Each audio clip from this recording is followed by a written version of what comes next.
नमस्कार दोस्तों, मैं आप सबका स्वागत करता हूं समर्थ क्लासेस के YouTube चैनल पर। यह समर्थ क्लासेस आपको बनाएगी हर एग्जाम के लिए समर्थ। तो मित्रों, समर्थ क्लासेस ने अपना एक ऐप भी लॉन्च किया है जिसका डिस्क्रिप्शन में आपको लिंक मिल जाएगा। उस पर जाकर आप फ्री में टेस्ट सीरीज और अन्य सब्जेक्ट के नोट्स कलेक्ट कर सकते हैं और ये वीडियो जो भी आती है उससे संबंधित नोटिफिकेशन भी आपको वहाँ मिल जाएगा, पुरानी वीडियो भी मिल जाएगी। चलिए शुरू करते हैं हम हमारा मेवाड़ का इतिहास।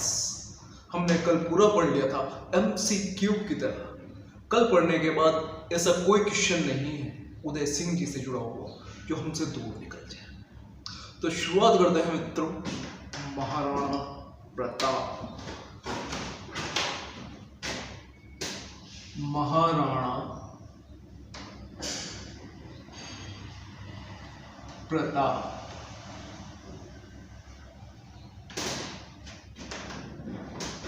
कब बने थे राजा? 1572 ईस्वी में और रहे 1597 ईस्वी तक। कल हमने देख लिया था महाराणा प्रताप का राज्याभिषेक कैसे हुआ था, राजमहल की क्रांति क्या थी, यह हमने देख लिया था। लेकिन महाराणा प्रताप के जीवन में उससे पहले भी तो कुछ हुआ था। तो शुरुआत करते हैं महाराणा प्रताप के जन्म से। राणा उदय सिंह जी, राणा उदय सिंह जी वो जयवंताबाई के पुत्र थे प्रताप। इनका जन्म हुआ था 1540 ईस्वी। तारीख क्या थी? 9 मई। और अगर तिथि की बात करें तो आती है ज्येष्ठ शुक्ल तीज या तृतीया। कहां पर जन्म हुआ था इनका? कुंभलगढ़ में। कुंभलगढ़ में जो मेवाड़ की आंख है ना, कटारगढ़ के बादल महल में हुआ था। बादल महल में हुआ था। इनके बचपन का नाम कीका। इनको बचपन में कीका नाम से बुलाते हैं। इनका जो सबसे फेमस नाम है जो कर्नल जेम्स टोड ने दिया, कर्नल जेम्स टोड, वो है मेवाड़ केसरी। मेवाड़ केसरी। इसके अलावा इनको कहा जाता है हिंदुआ सूरज। अभी आगे पता पड़ेगा हिंदुआ सूरज इनको कहते क्यों। एक और नाम मिलता है नीला घोड़ा रा अस्वाद। नीला घोड़ा रा अस्वाद। तो यह तो इनके नाम है। इसके अलावा भी बहुत से नाम हैं, अब ये देखते हैं। 1557 ईस्वी में इनका विवाह हुआ। अजंते से।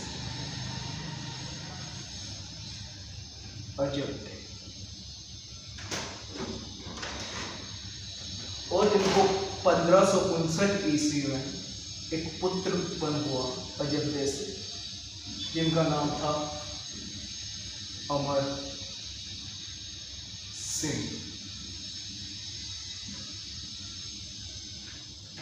कहा तो जाता है कि महाराणा प्रताप के 16-17 रानियां थी, लेकिन जो सबसे पहली रानी और जिस रानी को सबसे अधिक प्रेम करते थे वो थी अजब। तो यह तो हो गया महाराणा प्रताप का पहले का परिचय। अब आपसे क्वेश्चन क्या पूछा जा सकता है हिंदुआ सूरज मेवाड़ के किस शासक के लिए कहा जाता है? महाराणा प्रताप। मेवाड़ केसरी कौन? महाराणा प्रताप। किसने कहा? Colonel James. तो नीला घोड़ा रा असवार यह किसके लिए कहा जाता है, किसके संबोधन में कहा जाता है? तो वो है महाराणा प्रताप। महाराणा प्रताप और अजब देव के पुत्र हैं अमर सिंह। यहां तक हमने देख लिया था। फिर 1572 ईस्वी में पहला राज्याभिषेक कहाँ हुआ? पहला राज्याभिषेक गोगुंदा में, और दूसरी बार कुंभलगढ़ में।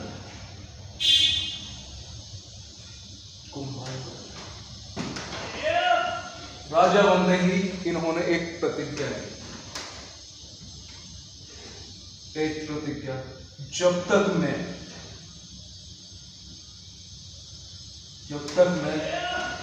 चित्तौड़ के लिए जो भावनाएं थी ना वो प्रकट हुई थी, क्योंकि पहले ये राजा नहीं थे, शासक नहीं थे, लेकिन अब शासन इनके हाथ में। तो अब क्या करते हैं? जब तक मैं चित्तौड़ को मुगलों से स्वतंत्र नहीं करा दूंगा,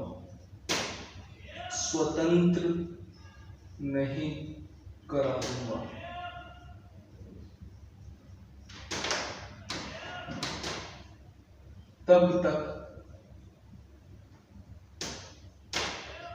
ना तो थाली में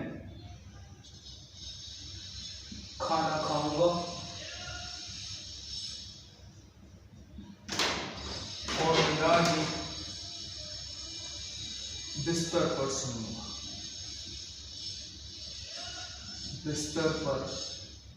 सोऊंगा।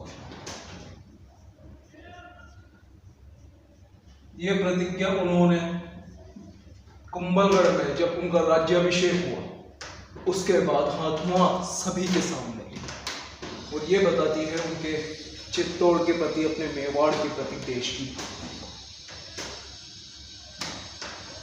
यह सब हो गया। अब इसकी खबर अकबर को भी लग चुकी थी, तो अकबर ने सोची कि अब समय आ गया है महाराणा प्रताप से बात करने का, अब शासक बन चुके हैं। तो ये शासक कब बने थे? होली के समय बने थे ये शासक। तो शासक बनने के बाद उस समय चल रहा होगा मार्च चल रहा होगा, ठीक है। इसका स्क्रीनशॉट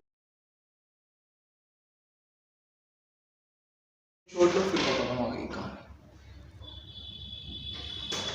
तो बात आती है अकबर की। अब अकबर ने सोची कि एक बार महाराणा प्रताप को, क्योंकि उन्होंने इतना सब कुछ देख चुका है तो शायद वो समझदार हो गए और मेरी बात मान ली। तो अकबर ने अपने लोगों को महाराणा प्रताप को समझाने के लिए कि वो अकबर की अधीनता स्वीकार कर, इसके लिए भेजना शुरू किया। तो देखते हैं क्या किया। देखिए पहला काम क्या हो, पहला पॉइंट राज्याभिषेक पूरा हो गया, उसकी जो चीज थी वो हमने देख ली। एक बार और रिपीट करवा देता हूँ। राज्याभिषेक क्या क्या हो? 28 फरवरी 1572 को राज्याभिषेक हुआ। राजमहल की क्रांति हुई जिसमें जगमाल को गद्दी से उठाकर महाराणा प्रताप को बिठाया। उनकी कमर पर तलवार बांधी रावत कृष्णदास चुंडावत जी, ठीक है। कुंभलगढ़ में जो राज्याभिषेक का उत्सव हुआ उसमें चंद्रसेन जी मौजूद, चंद्रसेन जी जिनको भूला बिसरा राजा भी कहा जाता है, और मेवाड़ मतलब महाराणा का अग्रगामी भी कहा जाता है, महाराणा प्रताप का अग्रगामी भी कहा जाता है, मारवाड़ का प्रताप भी कहा जाता है। क्यों? क्योंकि महाराणा प्रताप से पहले ही उन्होंने अकबर का विरोध शुरू कर दिया था। नागौर दरबार लगा था 1570 में। महाराणा प्रताप और की तरफ से तो कोई भी नहीं गया था उसमें, चंद्रसेन जी गए थे और वहां पर उन्होंने अकबर के जो अकबर ने अधीनता स्वीकार करने के लिए कहा था, उस बात का उन्होंने विरोध किया। तो अब शुरू करते हैं अकबर ने क्या क्या किया। ये रहा अकबर। अकबर ने सबसे पहले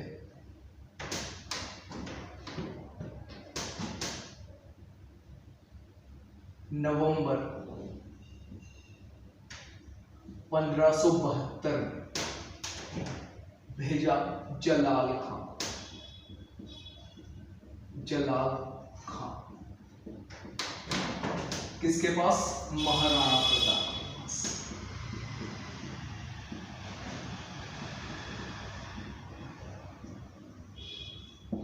महाराणा प्रताप के पास जलाल खान को भेजा, मगर महाराणा प्रताप को समझा पाएगा क्या? और वो भी इसलिए कि तुम अपनी स्वतंत्रता छोड़ो। भैया ऐसे किसकी औकात हो गई जो महाराणा प्रताप को समझा?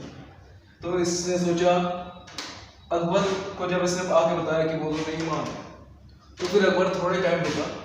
फिर उसने जून के समय में 1573 में फिर भेजा मान सिंह को। इनने सोचा कि राजपूत को मना लेगा शायद। मान सिंह कौन था? आमेर का, कछवाहा वंश का।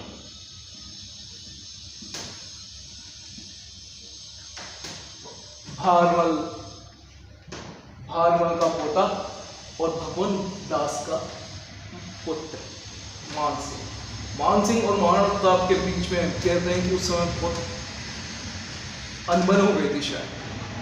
मान सिंह से महाराणा प्रताप को बहुत देखकर ही गुस्सा आता था। क्यों? क्योंकि इन्होंने अपनी बहन बेटी का विवाह एक विदेशी के यहाँ कर दिया था, अकबर के यहाँ कर दिया था।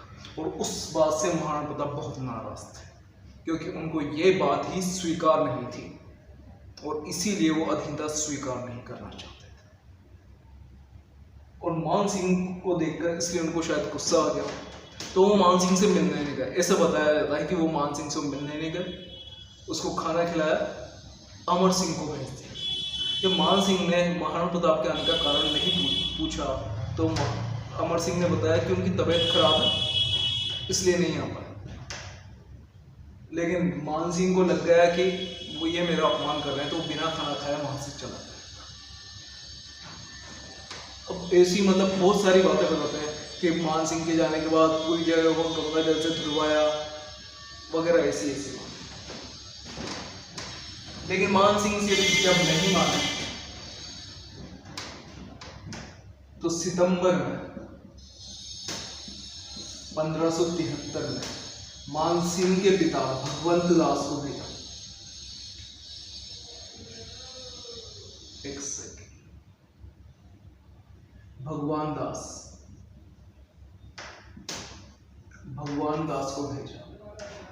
लेकिन ये मान सिंह से नहीं माने, भगवान दास से क्या मानेंगे? भगवान दास की भी बात नहीं मानी। तो अंत में अकबर के पास एक हिंदू व्यक्ति था, तोडरमल। ये बहुत बुद्धिमान था। अकबर ने लास्ट में सोची,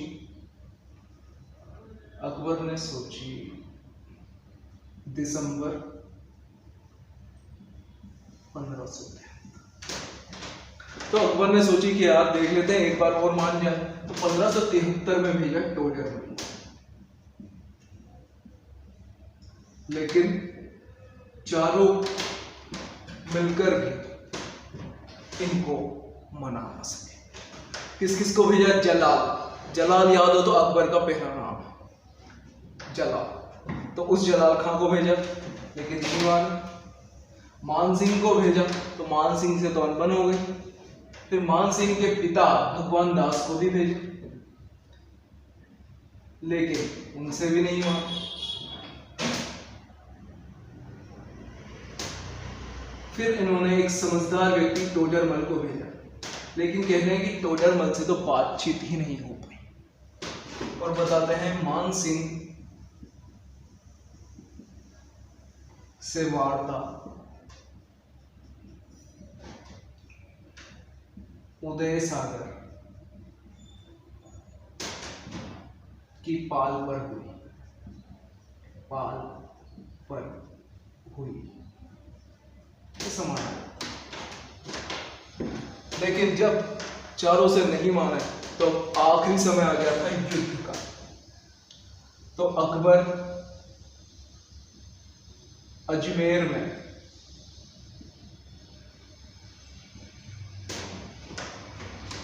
अकबर का किला, अजमेर में है अकबर का किला जिसका नाम शस्त्रागार या मैगजीन दुर्ग भी।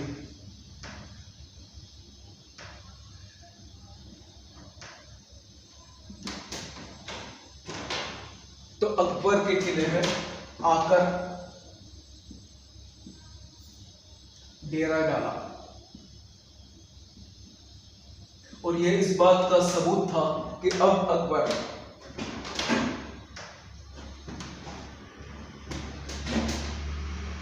दुर्ग में, तो ये इस बात का सबूत था कि अकबर अब युद्ध की तैयारी के लिए कर रहा। तो महाराणा प्रताप को भी इस बात का पता चल गया और वो भी अपने युद्ध की तैयारी करने लगे।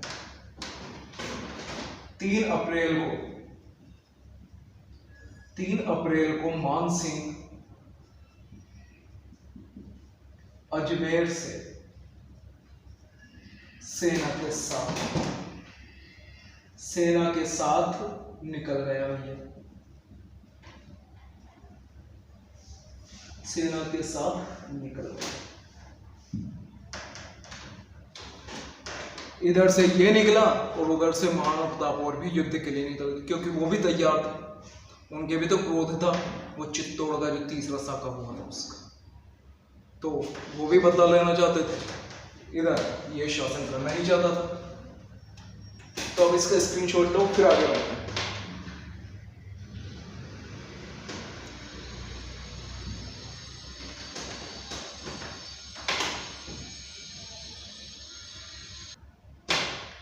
हाँ देखो पेपर में किस तरह क्वेश्चन पूछा जाता है, एमसीक्यू शुरू करते हैं। ये तो डिटेल हो गई। अब एमसीक्यू शुरू करो तो शुरुआत होती है, ये क्रम पूछा जाता है कि किस क्रम में अकबर ने अपना दस्ता भेजा महाराणा प्रताप के पास समझौते के लिए। तो ये आते हैं जलाल, मानसिंह, भगवनदास, टोडरमल। इसको एक ये कहते हैं कि जम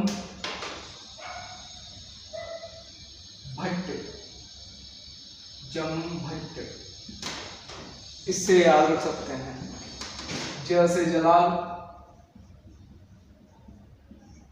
म से मानसिंह, भ से भगवान दास और ट से टोडरमल। देखो वैसे तो इसमें याद करने वाली बात क्या है, पहले देखो, पहले किसको भेजा, अपने नाम वाले जलाल खां को भेज दिया। फिर इसने क्या किया, इसने देखा कि यार कि ये अपने जो राजपूत लोग हैं शायद उनसे मान जाए, तो फिर इसने भेजा अपने सबसे काबिल व्यक्ति मान सिंह। लेकिन भाई मान सिंह से साथ तो उनकी ठनी थी, तो मान सिंह से कहाँ मानते। फिर उन्होंने भेजा मान सिंह के पिताजी भगवंत दास को। इनने देखा कि राजाओं से तो नहीं माना, तो इन्होंने किया अब एक चतुर और चालाक आदमी को भेजो।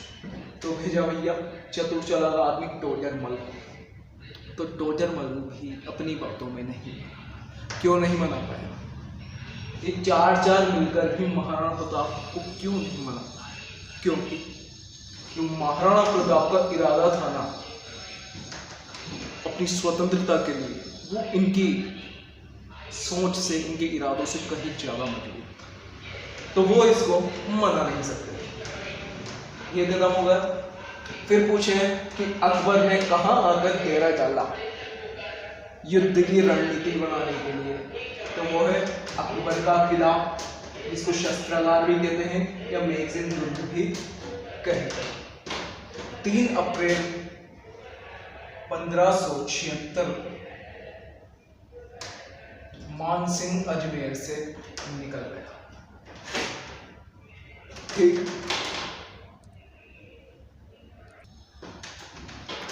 तो मित्रों अब आ गया है वो युद्ध, हल्दी घाटी जिसका सभी को इंतजार था। शुरुआत करते हैं हल्दी घाटी के युद्ध। हल्दी घाटी, हल्दी घाटी क्यों कहते हैं इसको? क्योंकि यहाँ की जो मिट्टी है ना वो हल्दी के समान पीली है, इसलिए इसको हल्दी घाटी कहा जाता है। मानते हैं कि 18 जून 1576 को यह युद्ध प्रारंभ हुआ, लेकिन गोपीनाथ शर्मा है, गोपीनाथ शर्मा, वो कहते हैं कि ये तो 21 जून 1576 को चालू हुआ। तो देखो अब क्रम के साथ कितने 3 अप्रैल को मानसिंह निकला, पहुंचने में कितना टाइम लग गया? अप्रैल, मई और जून आ गया। इन्होंने क्या किया? कहाँ डेरे डाले? यहाँ राजसमंद में, खमनोर। अब खमनोर में यहाँ एक गांव है मोलेला। मोलेला कहाँ है? बनास नदी के पास में, बनास नदी के तट पर।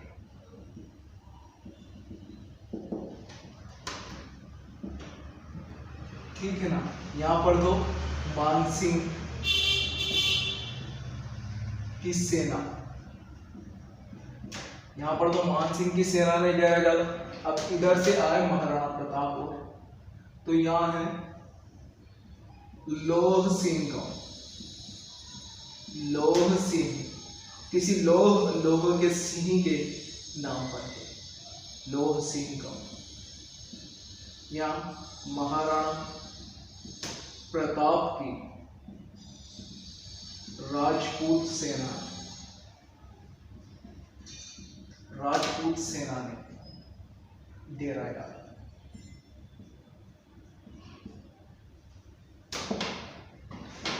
ठीक है, अब प्रश्न बैठे कि हल्दी घाटी के युद्ध में जाने से पहले मानसिंह की सेना ने कौन से गांव में डेरा डाला था? तो ये राजसमंद खमनोर का है मोलेला गांव, और वहीं पर पास में है लोह सिंह गांव, जहां पर महाराणा प्रताप की राजपूत सेना ने डेरा डाला। इन दोनों ने यहाँ डेरा डाल दिया। अब इनकी देखें तो मानसिंह की सेना, मानसिंह सेनापति था इनकी सेना का, लेकिन जो सबसे आगे की सेना होती है ना, हरावल सेना, उसको देख रहा था आसफ खां, उसको देख रहा था आसफ खां। अब यही बात करें महाराणा प्रताप की सेना की, महाराणा प्रताप की सेना, तो इसके हरावल दस्ते को देख रहा था, हरावल दस्ते को देख रहा था हाकिम खां सूर, जो कि एक अफगान था। इसको महाराणा प्रताप ने, हाकिम खां सूर को अपनी सेना में सबसे प्रमुख सेनापति बना रखा। फिर इनके बाद आते हैं पूंजा भील, वो भी सेना में प्रमुख थे। इनकी सेनाओं में इनके अलावा इनके हाथी भी लड़ते थे, तो हाथियों के नाम देख लेते हैं। हाथी थे गजमुक्ता, गजराज, रणमंदर, और फिर ये हाथी था मर्दाना, ये था मानसिंह।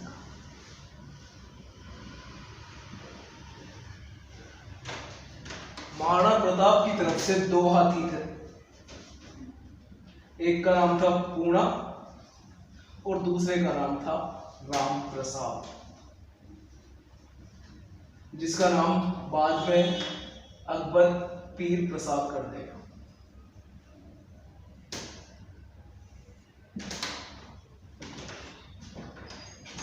तो देख लो कितने क्वेश्चन बैठते हैं यहां से। पहला हल्दी घाटी का जो युद्ध था,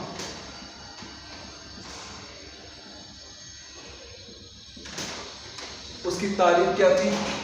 मानी जाती है 18 जून 1576, लेकिन गोपीनाथ शर्मा मानते हैं 21 तारीख को।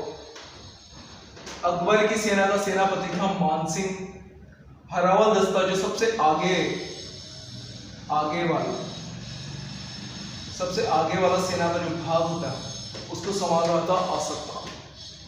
महाराणा प्रताप की सेना में हरावल दस्ते को संभाल रहा था हाकिम खान सूर, जो कि एक अफगान था। इसके बाद थे पूंजा भील। बात करें मानसिंह की सेना में जो हाथी थे, उनमें थे गजमुक्ता, गजराज, रणमंदर और मर्दाना हाथी। इस मर्दाना हाथी पे मानसिंह स्वयं बैठकर युद्ध कर रहा था। इनकी महाराणा प्रताप की सेना में 2 हाथी थे, पूर्णा और राम प्रसाद। तो मित्रों, इसका स्क्रीनशॉट ले लो, फिर हम आगे की देखते। एक और क्वेश्चन देख ही लिया आपने, मोलेरा गांव, लोहसिंह गांव। स्क्रीनशॉट ले लो इसका। तो ये देखो, ये खुद में ही अलग से क्वेश्चन है। ये हाथियों के नाम कितने आसानी से याद हो रहे हैं? गजमुक्ता, गजराज, 2 नाम नहीं याद हो गए। एक रणमंदर, रण में मंदिर मचाने वाला रणमंदर, और मर्दाना हाथी था मानसिंह का। इधर महाराणा प्रताप की तरफ से सिर्फ 2 हाथी थे, एक का नाम था पूर्णा और दूसरे का नाम था राम प्रसाद, जिसका नाम अकबर ने रख दिया था पीर प्रसाद। हरावल दस्ते को, जो सेना में सबसे आगे जो दस्ता रहता है, उसको संभाल रहे थे हाकिम खान सूर, और इधर की सेना में संभाल रहे थे आसफ खान। तो अब शुरू करेंगे महाराणा प्रताप का युद्ध। महाराणा प्रताप के युद्ध में जब युद्ध की शुरुआत हुई तो हाकिम खान सूर का मतलब वार इतना तीव्र था कि अब्दुल कादिर बदायूनी, जिसने जो सजीव वर्णन है इस युद्ध का अपनी किताब में किया, मुंतखब उल तवारीख, बहुत विशेष सजीव वर्णन किया है। उसने बताया कि इतना तीव्र वार था कि सबको, मतलब पूरी मुगल सेना पीछे भाग गई थी, मतलब युद्ध छोड़ के भागने वाली थी। तभी एक व्यक्ति था जिसने आवाज डालकर सबको रोका। लेकिन कैसे रोका, ये अब देखते हैं।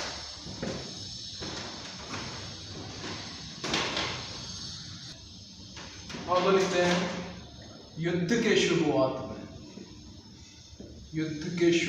में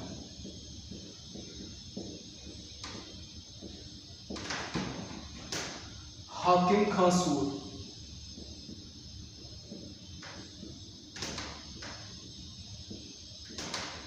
के नेतृत्व में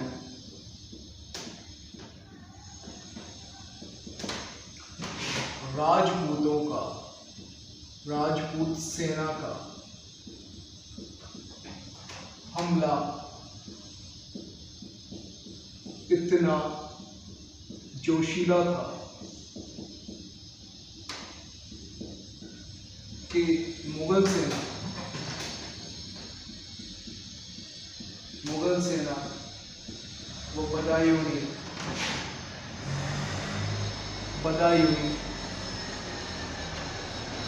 भाग खड़े हुए।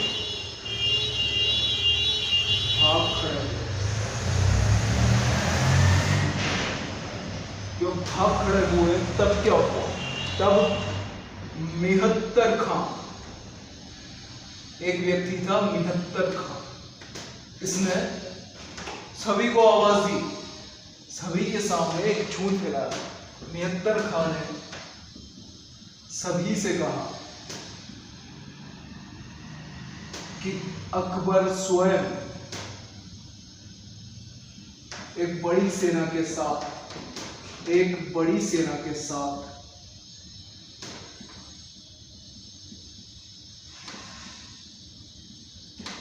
आ रहे हैं।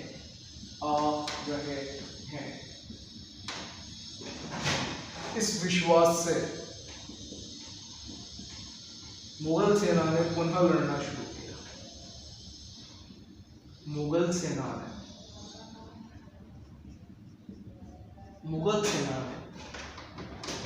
पुनः लड़ना शुरू किया।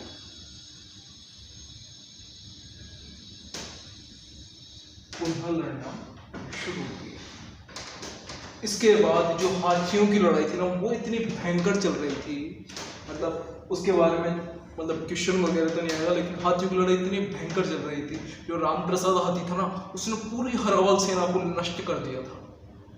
पूर्णा हाथी था, उसने ही पूरी सेना को नष्ट कर दिया था। अब गजमुक्ता हाथी, गजराज इनको भेजा, तो इनकी लड़ाई इतनी भयंकर हो रही थी कि सेना तबाह होती जा रही थी। तभी पूर्णा हाथी के जो ऊपर महावत बैठता है ना, उस पर गोली चलाकर उसको काबू में कर लिया उस हाथी। फिर रामप्रसाद हाथी था, वो नष्ट कर रहा था, तो इन्होंने क्या किया, रामप्रसाद हाथी के भी जो महावत बैठा था उसकी एक गोली चलाई, उसको मारा, और रामप्रसाद हाथी पर एक मुगल ने चढ़कर उसको काबू में। रामप्रसाद हाथी को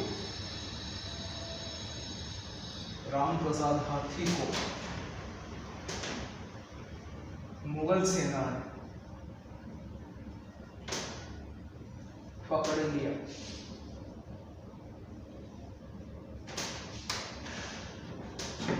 जिसका नाम अकबर ने पीर प्रसाद रखा।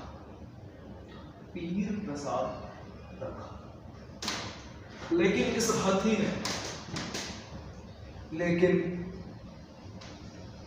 इस हाथी ने स्वामी भक्ति का परिचय देते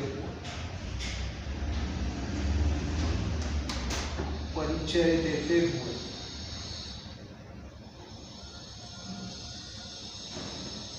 भूखा रहकर अपने प्राण त्याग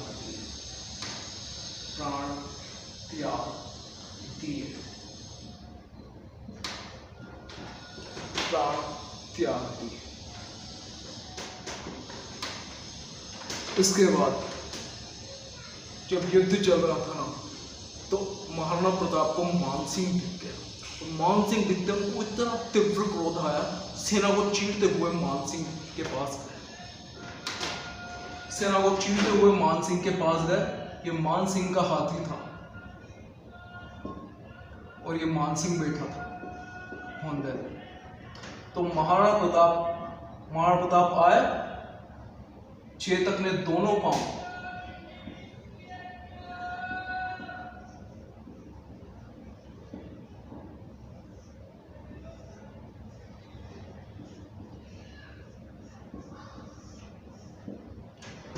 ये इस पर बैठे हैं महाराणा प्रताप।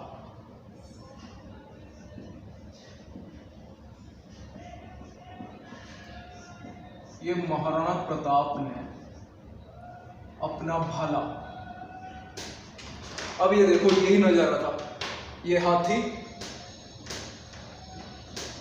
था, यहाँ बैठा था मानसिंह, यहाँ बैठा था इसका अंगरक्षक। महाराणा प्रताप ने भाले से इस पर वार किया, तो ये भाला होंदे को चीरता हुआ अंदर तक घुस गया। ये नीचे हो गया तो ये तो बच गया, लेकिन मानसिंह का अंगरक्षक मर गया। और जो ये हाथी था ना, अंगरक्षक मर गया, लेकिन महाराणा प्रताप ने सोचा कि मानसिंह मर गया। और जो ये हाथी था ना, इसकी सूंड में, पहले के हाथियों की सूंड में एक खंजर रखते थे, जहरीला खंजर। इस खंजर से पांव कट गया चेतक का।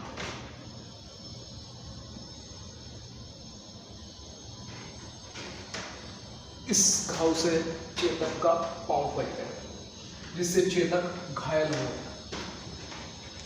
उस समय तो उनको पता नहीं चला, लेकिन जैसे ही नीचे उतरे ना, तो सारी सेना ने, जितनी भी सेना थी, महाराणा प्रताप को घेर लिया। ठीक है, पहले इसको लिख लेते हैं।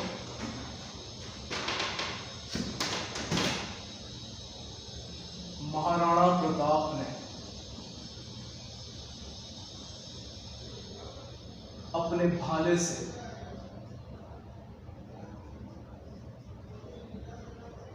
मानसिंह पर वार किया, मानसिंह पर वार किया, परंतु वह बच गया, परंतु वह बच गया।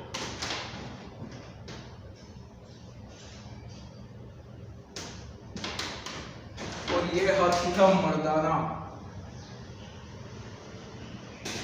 यह हाथी कौन था? मर्दाना। तो ठीक है, इस बोर्ड भर चुका है, पहले इसका स्क्रीनशॉट ले लेना, फिर उसके बाद हम पढ़ेंगे। अब यहाँ से क्वेश्चन क्या बैठता है? यहाँ से क्वेश्चन बैठता है कि जब मुगल सेना डरकर भाग रही थी तो उनको रोकने वाला व्यक्ति कौन था? मेहतर खां। उसने क्या किया?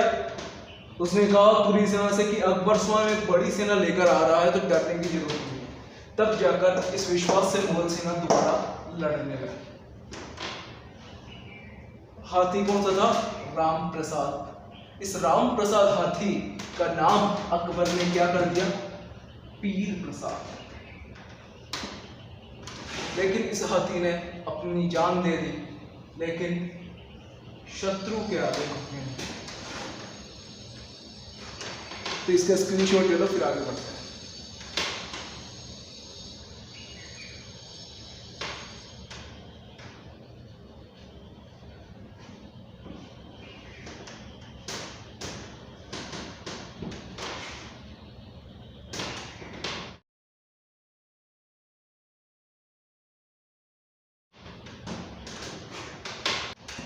फिर क्या हुआ? मर्दाना हाथी की सूंड में लगे खंजर से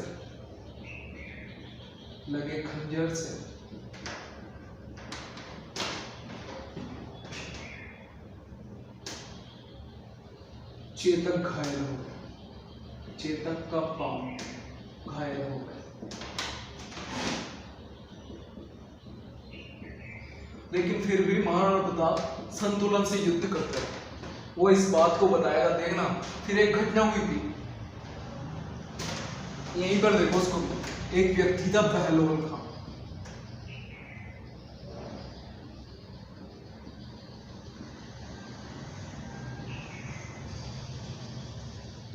बहलोल खां ये अपने घोड़े पर बैठा हुआ था।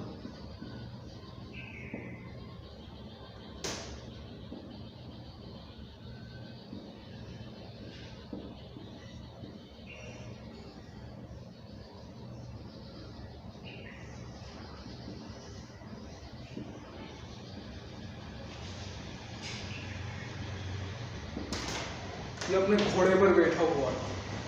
तो इसकी न जाने किस बात से महाराणा प्रताप को इस पर इतना तेज गुस्सा आया कि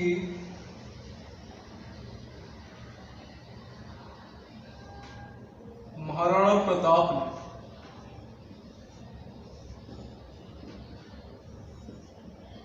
वो भी चेतक पर बैठे हुए थे।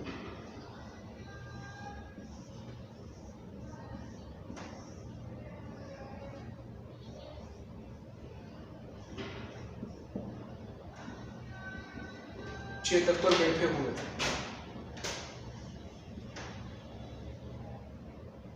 तो महाराणा प्रताप ने अपनी तलवार से इस मेहतर खां पर इतनी तेज वार किया कि ये इसके कवच सहित यहाँ बीच में से cut cut cut cut cut cut cut cut cut cut cut दो भागों में कट गया, घोड़े सहित। इससे हम महाराणा प्रताप की ताकत और जोश का पता लगा सकते हैं कि महाराणा प्रताप के हाथ में इतनी ताकत थी कि उन्होंने व्यक्ति को उसका जो लोहे का कवच था उसके साथ दो भागों में काट दिया, तथा उसके साथ घोड़ा जो इतनी मजबूत रहता है, साथ में उस घोड़े के भी दो टुकड़े हो गए। इतने गुस्से में मारा था महाराणा प्रताप। और जब ये जोश देखा ना महाराणा प्रताप का, तुम वहां स्थित सभी सैनिक स्तब्ध रह गए थे महाराणा प्रताप की इस ताकत को देखकर, जो इन पर हमला कर रहे थे। लेकिन महाराणा प्रताप बहुत घायल हो चुके थे। तो झाला मन्ना ने महाराणा प्रताप को घायल देखकर उनके पास आए और उनसे युद्ध छोड़कर जाने की विनती की।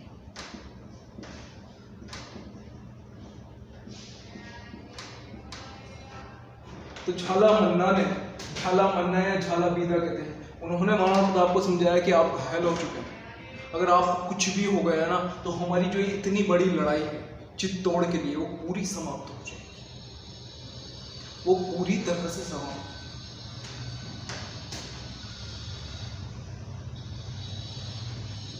हाँ, तो झाला मन्ना ने समझाया महाराणा प्रताप कि जो ये लड़ाई है ना, जो ये लड़ाई हम लड़ रहे हैं, अगर आपको कुछ भी हो गया ना तो आपके अंत के साथ ये पूरी लड़ाई समाप्त हो जाएगी। हम किसके दम पे लड़ रहे हैं? आपके दम पर। इसलिए बड़ी मुश्किल से मना कर महाराणा प्रताप को जाने के लिए विवश है। और महाराणा प्रताप का राजचिन्ह पहनकर झाला मन्ना या झाला बीदा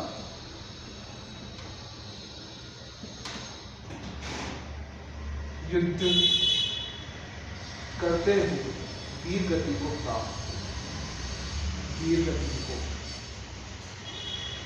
प्राप्त हो। तो जब महाराणा प्रताप निकले ना वहां से, तो महाराणा प्रताप के पीछे पीछे दो और जाने लग गए, दो और मुगल सैनिक लग गए। उन्होंने महाराणा प्रताप को जाते हुए देख लिया था, तो इनके पीछे पीछे लग गए। लेकिन चेतक घायल होते हुए भी महाराणा प्रताप को बचा ले गए। कहते हैं कि उस समय रास्ते में एक 30 फुट का नाला है, गांव था बलीचा गांव। बलीचा गांव में एक 30 फीट का नाला है। उस 30 फीट के नाले को, ये 30 फीट का नाला, इस 30 फीट के नाले को चेतक ने पूरी जान लगा दी और पार कर दिया। और जैसे कूदा ना, वहीं कूदते ही चेतक के प्राण निकल गए। महाराणा प्रताप को बचाते हुए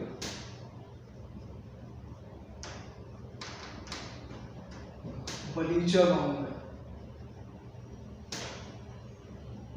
चेतक की मृत्यु हो गई।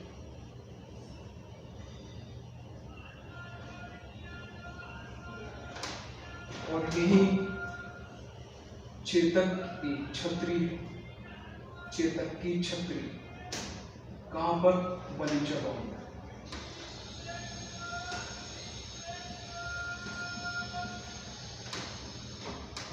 और जब, क्योंकि अब जिस चेतक के साथ महाराणा प्रताप रहे थे, तो उसकी मृत्यु पर वो बहुत भावुक हो गए, उनको कुछ भी याद नहीं। तभी वो पीछे से दोनों सैनिक उनको मारने आए।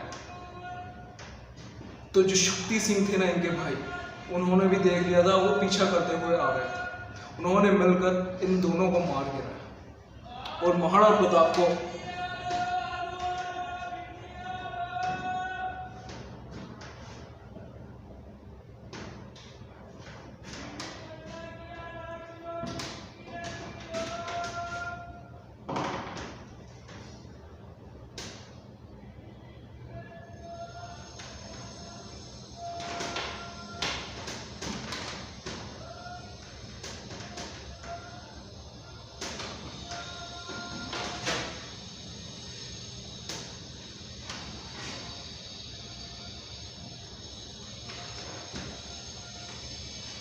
तो बलीचा गांव में चेतक की छतरी। इसके बाद क्या हुआ, जो दो सैनिक महाराणा प्रताप का पीछा कर रहे थे महाराणा प्रताप को मारने, लेकिन तभी शक्ति सिंह जो महाराणा प्रताप के भाई थे, महाराणा प्रताप का दुख देखकर उनके मन में अपने भाई के लिए प्रेम जग गया और उनका हृदय परिवर्तन हुआ। पहले इन्होंने चित्तौड़ के समय भी सूचित किया था, वो भी इसी मान सिंह की सेना में आया, लेकिन उन्होंने जब देखा कि महाराणा प्रताप संकट में है तो अपने भाई को बचाने आया और इन दोनों सैनिकों को मारकर महाराणा प्रताप को बचाया। और महाराणा प्रताप को बचाकर शक्ति सिंह ने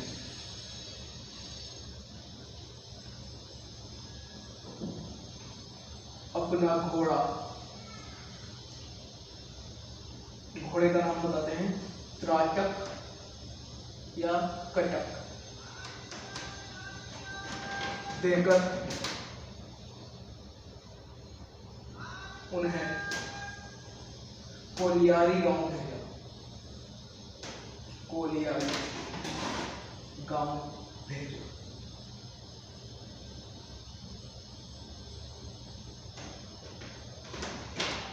तो यहां पर ये युद्ध इस तरह से समाप्त हुआ। महाराणा प्रताप युद्ध से निकल चुके थे। बलीचा गांव में चेतक की मृत्यु हो गई और शक्ति सिंह ने अपना घोड़ा देकर कोलियारी गांव भेज दिया।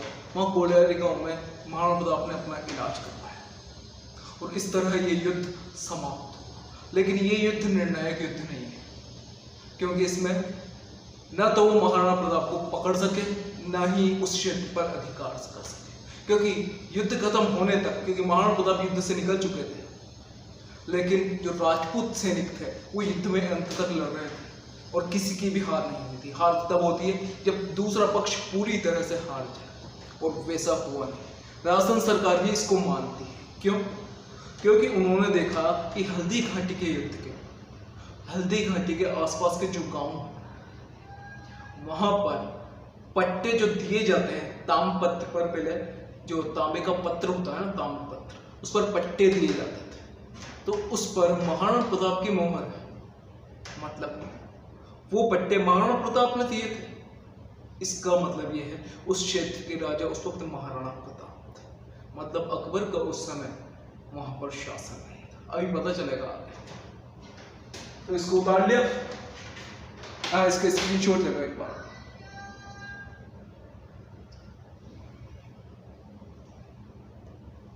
इसको एक बार और क्लियर कर लेते हैं। युद्ध छोड़कर जाने, महाराणा प्रताप की युद्ध छोड़कर जाने के बाद महाराणा प्रताप का राज चिन्ह किसने ग्रहण किया? झाला मन्ना, या जिसको झाला बीदा भी कहते। चेतक की छतरी कहां पर है? बलीचा गांव में, क्योंकि बलीचा गांव में चेतक की मृत्यु हो गई थी। शक्ति सिंह ने अपना घोड़ा त्राटक या कटक महाराणा प्रताप को देकर उन्हें कोलियारी गांव भेजा, जहां उन्होंने इलाज करवाया, जहां उन्होंने अपना इलाज करवाया, अपना इलाज करवाया।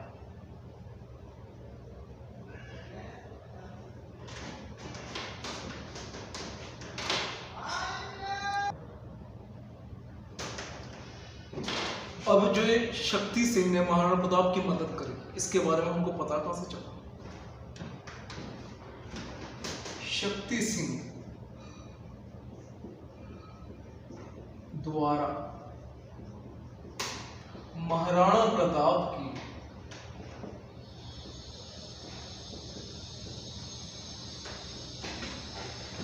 मदद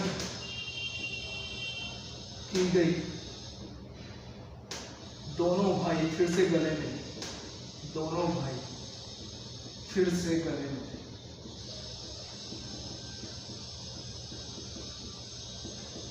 इसकी जानकारी हमको मिलती है, जानकारी अमर काव्य वंशावली, अमर काव्य वंशावली, जो किसने लिखी? देखो पहले तो अमर काव्य वंशावली, रणछोड़, ये नाम है श्री कृष्ण का, रणछोड़ भट्टे, रण छोड़ भट्टे नहीं। ये हल्दी घाटी के युद्ध के उपनाम क्या है? हल्दी घाटी युद्ध के उपनाम colonel James Tod, colonel James Tod इसे कहते हैं थर्मोपल्ली का युद्ध, थर्मोपल्ली का युद्ध, जो स्पार्टास और फारस की सेना के मध्य लड़ा गया। थर्मोपल्ली का युद्ध अबुल फजल इसको कहते हैं खमनोर का युद्ध,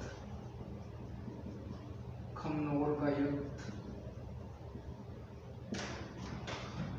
अब्दुल कादिर बदायूनी, अब्दुल कादिर बदायूनी, जो बदायूनी वही है जो अभी युद्ध से भाग रहा था ना, वही अब्दुल कादिर बदायूनी ने इसे कहा गोगुंदा का युद्ध, गोगुंदा का युद्ध। इसका वर्णन इनकी किस किताब में मिलता है? मुंतखब उल त्वारिक में युद्ध का सजीव वर्णन, युद्ध का सजीव वर्णन मिलता है, युद्ध का सजीव वर्णन मिलता है। लेकिन युद्ध खत्म होने के बाद भी जब मान सिंह अकबर से मिलने गए तो अकबर बिल्कुल भी खुश नहीं थे। उन्होंने मान सिंह से उसका 7000 मनसब का पद भी ले लिया और उससे कई दिनों तक बहुत सारे पद लेकर बात भी नहीं करी। तो ये किस बात को दर्शाता है? मान सिंह की असफलता। तो इसीलिए तो हल्दी घाटी जब हम युद्ध देखते हैं तो हमको क्या याद आता है? महाराणा प्रताप की वीरता याद आती है, महाराणा प्रताप की वीरता। क्यों? क्योंकि उन्होंने इस युद्ध में अपने अदम्य साहस का परिचय दिया। अदम्य साहस, आप एक बात देखिए, 20,000 की सेना थी महाराणा प्रताप की और दूसरी तरफ सेना थी 80,000 की मान सिंह के साथ। सीधा सा समझ में आ रहा है क्या? वीर कौन है? युद्ध का सजीव वर्णन किया।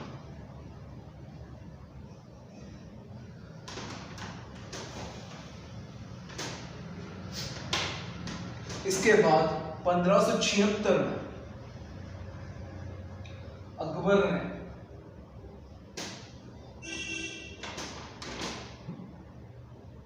उदयपुर पर आक्रमण करके अधिकार कर लिया, अधिकार कर लिया और अधिकार कर दिया और उदयपुर का नाम रखा, उदयपुर का नाम रखा मोहम्मदाबाद, मोहम्मदाबाद।